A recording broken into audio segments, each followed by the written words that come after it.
Hello gamers and welcome back to the channel. Buckle up because today we are doing the unthinkable, trying to run God of War Ragnarok on a $30 GPU. Yeah, you heard that right. We all know this game is a beast, so you are probably thinking, what kind of disaster awaits? And trust me, I thought the same thing going into this, but there were some serious surprises in store. I mean, this was not what I expected at all, and I think you will agree with me. So let's dive in and see what this budget card is really made of. Will it survive the battle? Let us find out, shall we?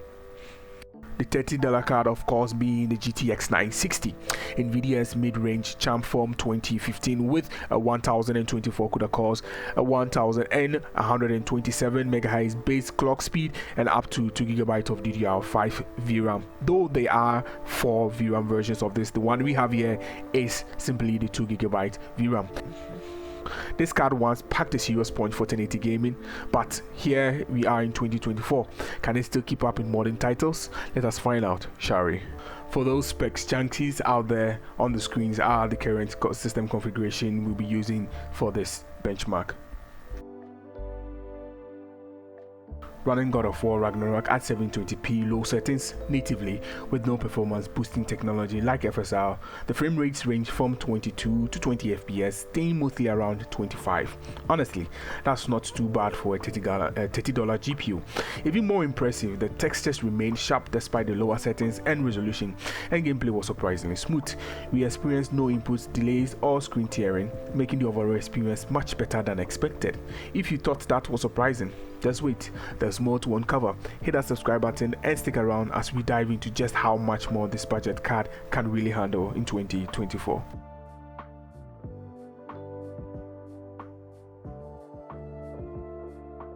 $720p with FSR set to quality, the performance had me on the edge of my seat, delivering frame rates between 28 to 35 FPS with the sweet spot landing around 28 most of the time.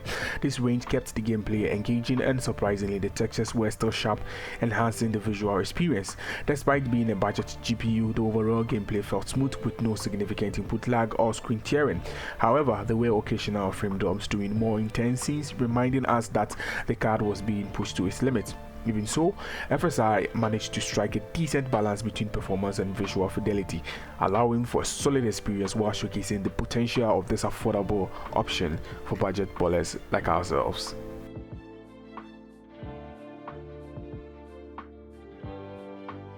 At 720p with FSR set to balance, we experience frame rates between 30 to 38 FPS, typically settling around 32 FPS. This setup delivered a solid performance while keeping the visuals intact and textures remaining sharp and gameplay feeling quite smooth. This is also another win for the GTX 960. Even during intense moments, the experience was largely free from input lag or screen tearing. Overall, the FSR did an excellent job of enhancing performance without sacrificing visual quality, making this setup surprisingly enjoyable for budget GPU. If you are curious to see how it performs in more demanding scenarios, stay tuned for upcoming tests.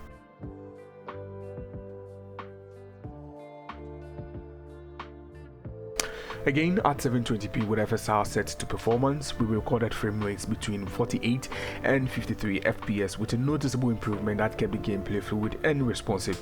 The visuals remained sharp, though there was a slight reduction in details compared to the balanced settings. Overall, this configuration allowed for a more enjoyable gaming experience, even if some fine details were compromised.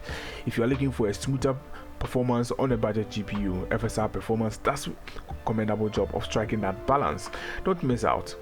Stick around for more tests and see just how far this $30 GPU can really go in 2024, and if it is a viable option for budget ballers like ourselves.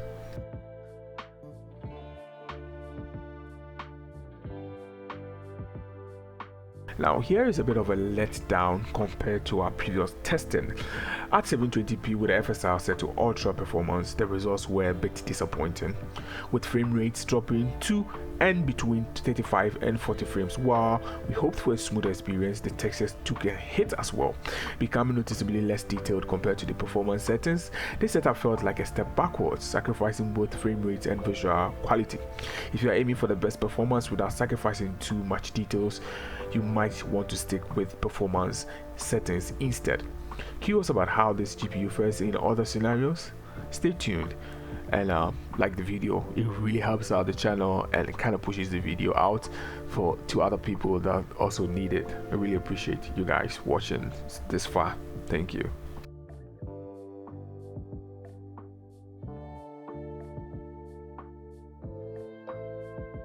For a bit of a kick, I opted to do one last testing with FSR turned on and frame generation also enabled.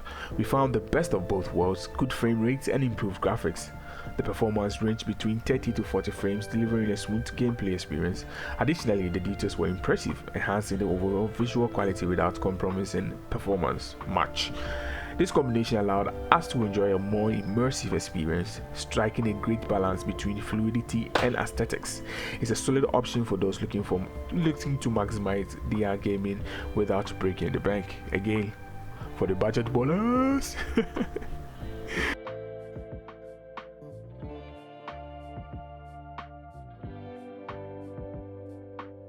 Well, you guys have seen the results, and I think you can all draw your own conclusion as to whether you would buy this card or not.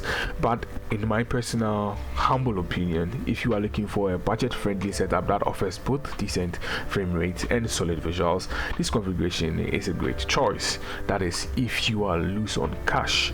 The GTX 960 paired with the FSR native frame generation proves that you don't have to sacrifice quality for affordability.